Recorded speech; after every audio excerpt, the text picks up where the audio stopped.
விளங்குகின்ற ஆன்மீக கலை என்று சொன்னால் அது கல்யாண கூத்து. சரி, அதற்கு இணையாக வில்லுப்பாட்டு. கண்டிப்பா. மத்த எல்லா இடத்துல என்ன வருது? டிஸ்கோ, ஆடல், பாடல்.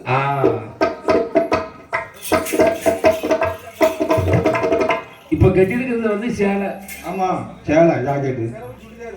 அது சுடிதாரை எதிர்பார்க்க கூடாதுதான் நான் சொல்லுறேன்.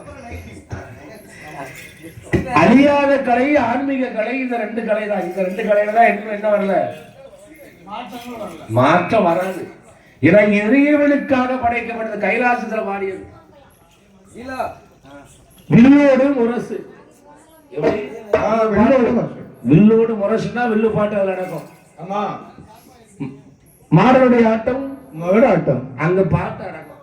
எல்லாம் சேர்ந்துடணும், அப்படி பிரிக்க கூடாது. கண்டிப்பா கண்டிப்பா. இயல், இசை, நாடகம் என்று சொன்னால் அது இந்த ரெண்டு துறையில மட்டும்தான் இருக்கும்.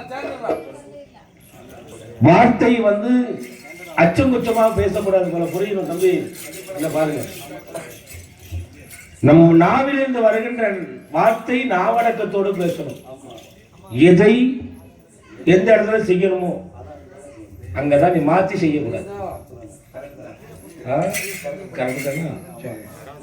அந்த இறைவனுடைய அருளாலை அப்பேற்பட்ட கலைகளை நமக்கு சுமந்து கொடுத்திருக்கிறாங்கன்னா பெரியவங்களுக்கு தான் நன்றி சொல்லணும். கண்டிப்பாக. அவங்க விதைச்சிட்டு போனாங்க, நாம இன்னைக்கு அறுவடை பண்ணணும். அறுவடை பண்ணதும் அதான் கணக்கு. யாருக்கு யாரும் விதை ஒரு ஆள் போட்டார், வித்து எங்கேயாவது ஒரு நாள் முளைச்சிக்கிட்டு இருக்கும். அந்த இறைவனுடைய மகிமையினாலே அந்த தசரதமன்னனுடைய மகனாகிய விளங்குகின்ற ராமபுரம். ராமபுரம் அரிராமன். அது ராமன் இடத்துல சென்று சாதாரண ஆள்கிட்ட கேட்டால்தான் பர்மிஷன் கிடைக்காது. கிடைக்காது கிடைக்காது. அம்மா, நம்மை சார்ந்தவர்கிட்ட போய் கேட்டாதான் பெண்ணு கிடைக்கும். அம்மா, ஒரு பையனுக்கு அப்பமெல்லாம் பெண்ணு நிறையலாம். எப்படி நகை போட முடியாம நிறைய பேர் வீட்டுல இருக்கான். இப்பவும் அந்த நிலை தான் வந்துட்டு. 1,20,000 20,000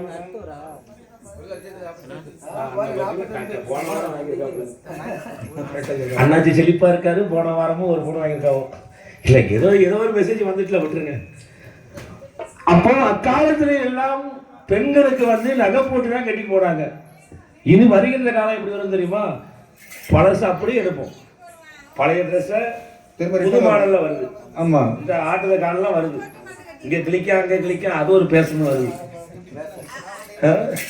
அப்போ அக்கால பெண்ணை பத்த யாரும் கஷ்டப்படக்கூடாது. இது பெண்ணை பத்தவங்க மக்கள் எல்லாரும் நல்லா இருக்கணும். ஏன்னா நாம ஏன் கஷ்டப்பட? நாம பெற்றது அந்த பொண்ணுக்கு இணையாக பொண்ணை தானே பெற்று வச்சிருக்கோம். சரிதான். எப்படி நாம பெற்றிருக்கதே ஒரு லட்சுமி. ஆமா, நம்ம லட்சுமிக்கு எதுக்கு இன்னொரு பொண்ணு? குணங்களைக்கு வந்தவள்.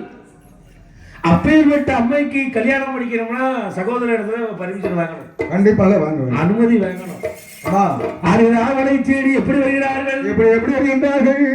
ஆண்டவருடைய அருளாலை சிவனாருடைய வார்த்தைக்கு இணங்கி கைலாசம் தான் நடந்து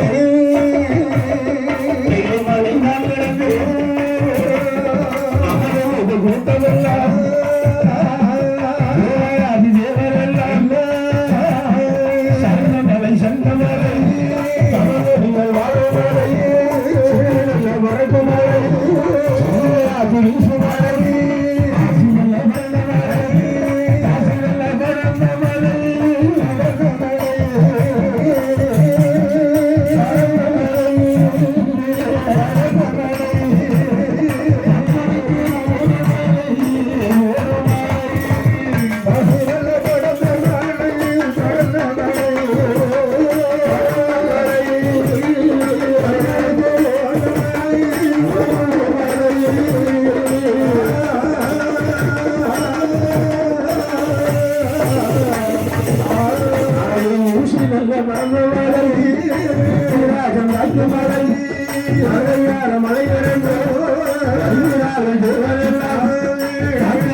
சங்கமிலே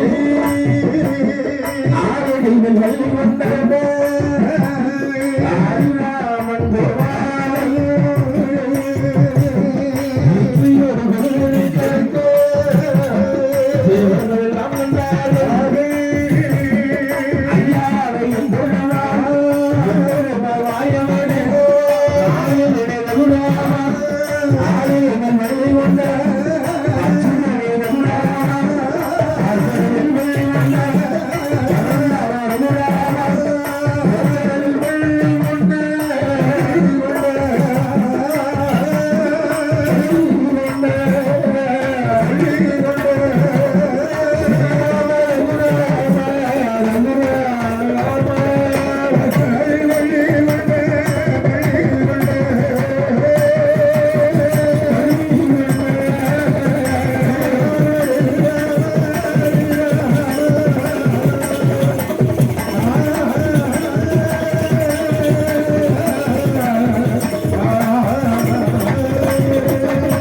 அரிராமன் ஸ்ரீராமன் கோபாலமாய் கண்ணனை கண்டார்கள். கண்டார்கள்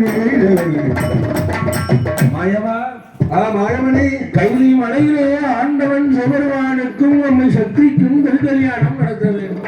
நடக்க வேண்டும். அதைகளை நாங்கள் காண வேண்டும். தங்களுடைய இடத்திலே அதற்கு நான் அனுமதி கேட்டு வந்தோம். ஆமா சொல்லுகிறார். தங்களுடைய சொல்லு வேணும் இல்லையா? அதான் சொன்னாங்களாம், என்ன ஒரு பெண்ணை எப்படி வேணாலும் வளர்க்கலாம். சரி எப்படி